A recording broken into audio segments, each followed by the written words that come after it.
जो एएसआई की फाइंडिंग आई थी उसके बाद ऐसा लग रहा था कि जी इसमें भी फेवरेबल डिसीजन आना चाहिए।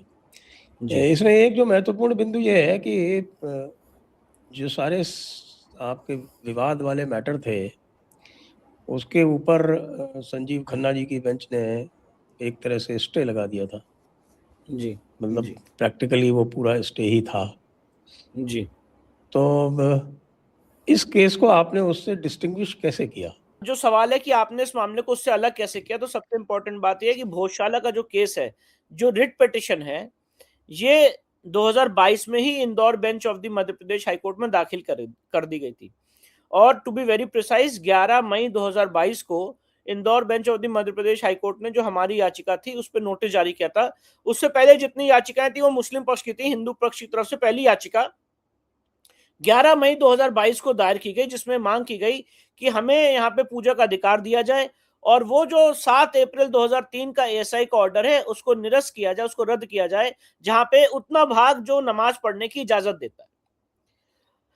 अब सबसे महत्वपूर्ण बात है, और आपके सवाल पे दोबारा आ रहा हूं, जब इस मामले में 11 मार्च को नोटिस जारी किया गया, 11 मई 2022 को इसमें नोटिस जारी हुआ था, एडमिट हुई थी पिटिशन, और ठीक 2 साल बाद, करीब उसके 2 साल बाद 11 मार्च 2024 को ऑनरेबल जस्टिस धर्माधिकारी साहब की बेंच ने इस मामले पे एएसआई सर्वे का आदेश दिया था। उस एएसआई सर्वे के आदेश के खिलाफ जो मौलाना कमालुद्दीन का पक्ष है वो सुप्रीम कोर्ट में एसएलपी में आया, और सुप्रीम कोर्ट ने एसएलपी में इस मामले जो सर्वे चल रहा है उस पर रोक नहीं लगाई और सर्वे चलता रहा। पर जब 12 दिसंबर 2024 का आदेश आ गया तो बहुत सी चीजें मैं यहाँ पे नहीं बता सकता हूं, पर एक अजीब सी बात हुई। तो ये मामला प्लेसेस ऑफ वर्शिप एक्ट से सुप्रीम कोर्ट के एक ऑनरेबल बेंच ने इसको प्लेसेस ऑफ वर्शिप एक्ट की बैच ऑफ पिटिशन से कनेक्ट कर दिया, टैग कर दिया। जब ये घटना हुई तो उसके बाद हमने सुप्रीम कोर्ट में ये मांग करी कि ये मामला प्लेसेस ऑफ वर्शिप एक्ट से गवर्न नहीं होता है। उसका सबसे इंपॉर्टेंट कारण ये है, और मैं आपसे रिक्वेस्ट करूंगा, आपकी रिसर्च टीम से रिक्वेस्ट करूंगा कि क्योंकि एक बहुत इंपॉर्टेंट प्लेटफॉर्म है, आपको सारे लोग सुनते हैं, देखते हैं, और जो पूरा एक नैरेटिव क्रिएट किया जा रहा है प्लेसेस ऑफ वर्शिप एक्ट का वायलेशन कर दिया, उसको समझने के लिए सबसे महत्वपूर्ण है कि प्लीज सेक्शन 4(3)A अपनी स्क्रीन पे डिस्प्ले करें। Section 4(3)A of the places of worship act 1991। Section 4(3)A ये कहता है कि जो प्रोविजंस हैं सेक्शन 4(1) के और 4(2) के, वो वहां पे अप्लाई नहीं करेंगे अगर कोई जगह एएसआई द्वारा प्रोटेक्टेड है, या एएसआई एक्ट 1904 या एएसआई एक्ट 1958 के तहत गवर्न होती है। तो अब मुझे ये बताइए कि जो बैरिस्टर साहब कह रहे हैं वो नैरेटिव चलेगा या जो एक्ट में लिखा हुआ है वो चलेगा।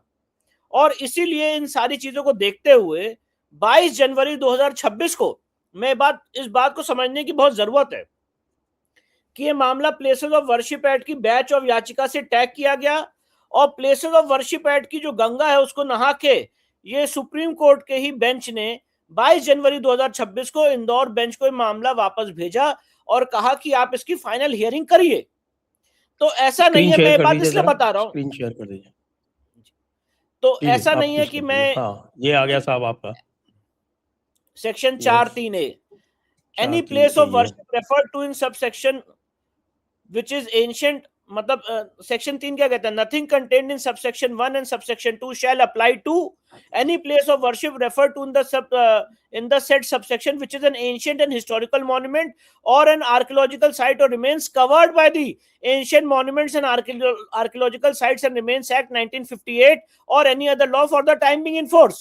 तो मैं आपको बताना चाहता हूं कि ये वाला जो भोजशाला का प्रकरण है, नेशनल मॉन्यूमेंट एक्ट 1951 की सीरियल नंबर 90 पे इसको दर्ज किया गया था भोजशाला कॉम्प्लेक्स को, और उसके बाद वो एक्ट रिपील हो गया and by virtue of section 3 of the 1958 act ये मामला 1958 एक्ट से गवर्न होने लग गया, कंटिन्यूएशन क्लॉज लाया गया। एक क्लैरिफिकेशन चाहिए मुझे इसमें। जी सर। जी ये सर। जो सेक्शन 3A है, जी इसको आप पूरा एक सेंटेंस पढ़ते हैं या कि जो ये बीच में और आया हुआ है यहाँ पे, जी जी ये और की वजह से ये दो अलग अलग हो गए हैं? तो इसमें तो फिर दोनों अलग अलग हैं। एंशियंट मॉन्यूमेंट भी तो एक अलग भाग है। एंशंट एंड हिस्टोरिकल मॉन्यूमेंट्स तो फिर सभी हैं। काफी हैं जो भी 100 साल से तो पुराने वो भी हैं, वो प्लेसेस ऑफ एंशिएंट और वर्शिप हिस्टोरिक एक्ट से नहीं होते गवर्न, नहीं गवर्न होते। तो और अगर ताजमहल भी कोई गवर्न चीज, नहीं होता। आपका जो बिल्कुल नहीं लक्ष्मण, होता, ताजमहल नहीं गवर्न होता प्लेसेस ऑफ वर्शिप एक्ट से, और उसके वायलेशन में वहां पे हर फ्राइडे को नमाज पढ़ी जाती है, वो एक अलग डिबेट का विषय है। वो लक्ष्मण टीला भी गवर्न नहीं होता। बिल्कुल नहीं होता, कोई भी तो केस आपके गवर्न नहीं होता प्लेसेस ऑफ वर्शिप एक्ट से, करेक्ट कोई भी करेक्ट। केस गवर्न नहीं होता प्लेसेस ऑफ वर्शिप एक्ट से। तो जी ये, और मैं एक बात और कह रहा हूं, ये आर्गुमेंट मेरा जो आपके सामने मैं रख रहा हूं, ये सेकंड लिम्ब ऑफ सबमिशन है। पहला लिम्ब ऑफ सबमिशन ये है कि सेक्शन 4(1) और 4(2) की जो व्याख्या वो भी गलत है, क्योंकि प्लेसेस ऑफ वर्शिप एक्ट का सेक्शन 4(1) धार्मिक चरित्र निर्धारित करने से नहीं रोकता है। But be that as it में, अगर उनका इंटरप्रिटेशन है कि साहब आप कोर्ट नहीं जा सकते हैं सेक्शन 4(1) और 4(2) की वजह से, तो एग्जम्पशन दिया हुआ है कि nothing will apply in clause section 4(1) and 4(2) अगर कोई एंशिएंट एंड आर्कियोलॉजिकल मॉन्यूमेंट है या 1958 के एक्ट से गवर्न है। अब सबसे महत्वपूर्ण बात यह, जैसा कि मैंने आपको बताया कि भोजशाला का जो पूरा प्रकरण है, ये ऑलरेडी 1958 के एक्ट से गवर्न होता था। ऑलरेडी 1958 के 1951 जो नेशनल मॉन्यूमेंट एक्ट है, उसमें ये मॉन्यूमेंट नोटिफाई किया गया था सीरियल नंबर 90 पे, और ये सारी बातें कोर्ट ने संज्ञान ली, और उसके बाद 22 जनवरी को ये मामला वापस भेजा Indore bench of the Madhya Pradesh high court को डिसाइड करने के लिए। तो अभी आपका जो पहला सवाल था, उसका थोड़ा मैंने लेंदी जवाब दिया, ये समझाने के लिए पृष्ठभूमि रखना बहुत जरूरी था कि ये एक गलत धारणा समाज में फैलाई जाती है और एक गलत नैरेटिव क्रिएट किया जाता है कि भाई प्लेसेस ऑफ वर्शिप एक्ट हमारा जो है एक ग्रैंड नॉर्म है, एक सबसे बड़ा संविधान है, संविधान से भी ऊपर है, और आप कोर्ट नहीं जा सकते हैं, और ये सारे केसेस चल नहीं सकते। और सबसे महत्वपूर्ण बात संजय सर ये है इस बात में समझने के लिए, ये आर्ग्यूमेंट इसलिए किया जाता है क्योंकि ये इनका फ्रंट लाइन ऑफ डिफेंस है। आप इस बात को समझिए, जैसे कोई लड़ाई होती है तो अगर कोई आदमी यहाँ पे ऊंचाई पे बैठा हो और कोई आदमी नीचे से आ रहा हो, तो सबसे डिसएडवांटेजेस पोजीशन पे जो नीचे वाला व्यक्ति है वो है।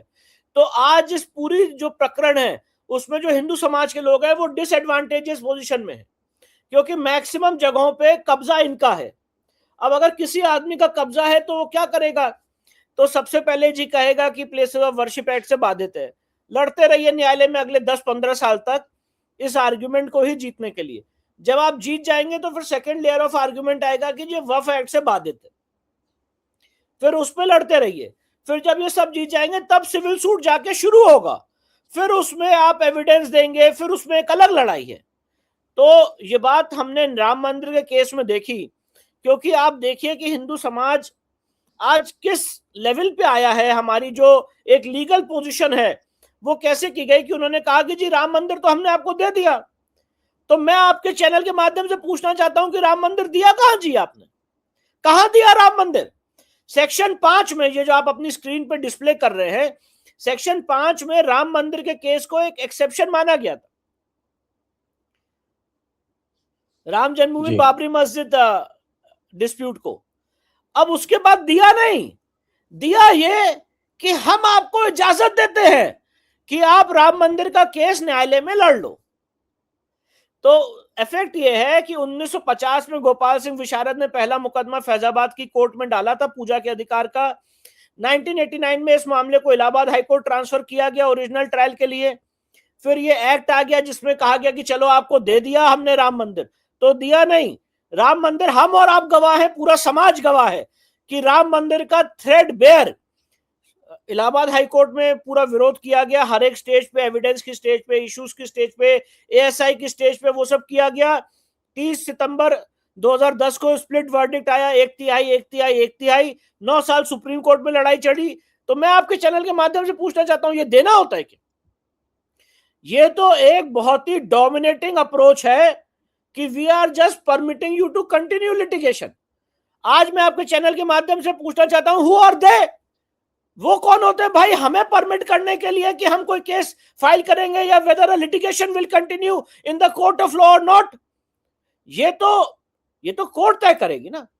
ये तो न्यायालय में जब कोई केस जाएगा तो वहां पे ऑलरेडी ऑर्डर 7 रूल 11 के प्रिंसिपल्स हैं, वहां पे ऑलरेडी आपको सीपीसी में बहुत सारी चीजें हैं जिसमें आप डब्ल्यूएच फाइल कर सकते हैं, अपनी गवाही ला सकते हैं, इश्यूज फ्रेम कर सकते हैं। तो मैं आपके चैनल पे ये बताने की कोशिश कर रहा हूं कि जो नैरेटिव फैलाया जाता है कि जी राम मंदिर तो दे दिया था हमने और ये फैसला हुआ था कि राम मंदिर के अलावा और कोई मामला नहीं उठेगा, तो दिया कहां था?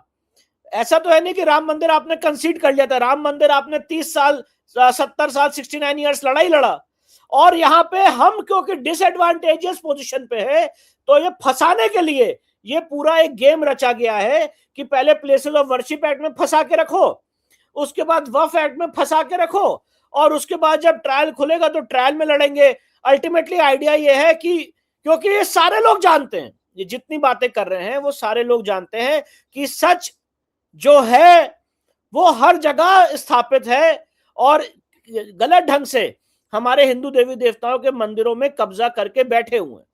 तो अब उससे कैसे निकलना है? तो उसका सबसे आसान तरीका यह है कि इसको डिले करो, क्योंकि अगर सच्चाई खुलेगी तो पूरी सच्चाई खुल जाएगी, कुतुब मीनार की खुल जाएगी, उसके लिए ऑलरेडी केस चल रहा है, अदीना मंदिर के लिए, आदिनाथ मंदिर के लिए जो सच्चाई है वो खुल जाएगी, संभल की जो सच्चाई है वो खुल जाएगी, जो ताजमहल की सच्चाई है वो खुल जाएगी, जो टीले वाली मस्जिद का प्रकरण चल रहा है उसकी सच्चाई खुल जाएगी, काशी मथुरा की सच्चाई खुल जाएगी, और भी बहुत सारे वाद हैं जो दायर करने जा रहे हैं और ऑलरेडी चल रहे हैं, उन सब की सच्चाई खुल जाएगी। तो अगर सच से बचना है, मेरिट से बचना है, तो इन सब जो बाकी आर्ग्यूमेंट्स हैं उस पे फोकस करते रहो और उस पे इतना शोर मचाओ, इतना चिल्ला चिल्ला के शोर मचाओ कि वो जो झूठ है वही सच बन जाए।